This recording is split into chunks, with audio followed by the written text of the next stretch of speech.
Үхлийн симфони. Уран сайхны кино. За киноныхаа талаар манай үзэгчдэд бас товчхон мэдээлэл өгөхгүй юу өнөөдөр. За тэгэхээр бидний хэсэг залуучууд нийлээд би одоо өөрийгөө залуу хүний танд оруулж байгаа шүү дээ.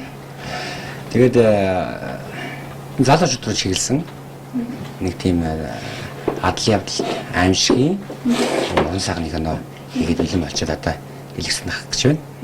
Тэгээ энэ кино маань одоо бас Английн үргэлжлсэн үгийн одоо нэлийн томоохон төлөвлөгч Роберт Луис Стивенсон гэдэг хүний зохиолоор сэдвлэж Монгол улсын дээр буулгаж тийм ээ манай одоо нэлийн гайгүй одоо сүүлийн үед бас кино зохиолч хаварчаад байна л да.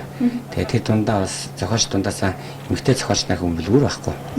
Тэгээ нэг анги цэцэг гэдэг одоо энэ залуу бүсгүйгээр кино зохиол болгоод энэ зохиолоо сэдвлээд ингээд Үхлийн симфони гэдэг нэртэй ийм кино одоо үзэгчд өндөө хүрэхэд бэлэн болоод байна да.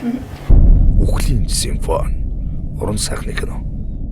Кино зураг авалтын хувьд яг ямар газар авагдсан бэ? Илүү онцлог зүйл нь юу вэ? За кино зураг авалт маань бол ерөнхийдөө бид одоо ориенташнаар натур гэж ярьдаг тий. Өөрөөр хэлбэл бас нэг тодорхой хэмжээний яг тийм зориултын газар очиж авсан. Энэ нэг пенерийн төслөнд амарч байгаа хүмүүсийн дунд болж байгаа үйл явдал учраас тэгэхээр маш их олон үйл явдлууд ингэж тэр олон хүмүүсийг дамжиж явж байгаа байхгүй юу? Нэг хүмүүсийн хэсэг бүлэг хүмүүсийн дунд нэг үйл явдал болоод тэгээд нөгөөд чинь ингээд дамжаад хоорондоо холбогдоод олон хүмүүсийг хамгаалсан үйл явдал өрнөж байгаа. Тэгээд тэр пенерийн төслөн дээр очиж зураг авсан бол ламбт хоттой мэдээж бас зураг авалт авсан. За тэгээд энэ хөдөө гатаа ингээд тэр одоо ерөөсөө энэ бидний өвлөх гэдэг байгаа зүйл маань хаана гэдэг үлээ тийм. Тэр газар объект болгон дээр ашиг дээр зураг. Үхлийн симфони. Уран сайхны кино. Киноор Үхлийн симфони гэдэг нэртэй. Яагаад ийм нэр өгсөн бэ? Яг нэрэн дээр бид нэр маш их бодсон л доо. Бодож байгаа тэгээд яг үг зохиол маань одоо угаасаа бас нэг тийм Үхлийн симфони тийм. Үхэлд зориулсан зохиол байгаа. Тэгэхээр хөдөлгөөний цогцол мэдээж хэрэг одоо сонгодог бүтээлүүд одоо ихэвчлэн одоо симфони оркестр алдардаг тийм симфони хөгжмөд тоглогддог. Эсвэл тэрийн болгоомтой гитар дээр нэг таах тэр сонгодог бүтээлийг тоглоод ховор шүү дээ тийм орчин үед л тэгж тоглодог болсон байна. Тэгээд ер нь симфони гэдэг бол бас маш их том санаа агуулсан тийм томоохон хэмжээний бүтээл хийдэг.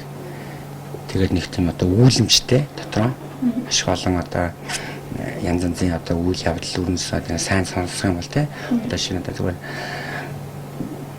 бүр наадлын зүгээр санаат гэж гэх юм бол сарны санаат гэж бид хамгийн сайн мэддэг гэх юм байна. Тэгэл маш их одоо олон хүмүүс олон янзаар хүлээж авахар гэсэн мөртлөө нэг доторхой үйл явдал хүний дотоод ертөнц тийм ээ яг нэг хүний амьдрал чимшиг тийм ээ хүн үлэн одоо ингээд нэг бүхэл бүтэн хүний амьдрал эхлээд өрнөөл үйл явдал болоод нэг тодорхой хэмжээний тэгээд ориглоод тэгээд төгсдөг шүү дээ. Тийм шиг одоо ингэж бичигдсэн учраас бид одоо энэ нэг хөгжимтэй бас зүйлхээр нэг симфони тугарч байна юм биш бодсон. Тэгээ яг л хэмжээгээр ядаа бас зохиолоо тэгж нэрлсэн тэр. Үхлийн симфони. Уран сайхны кино.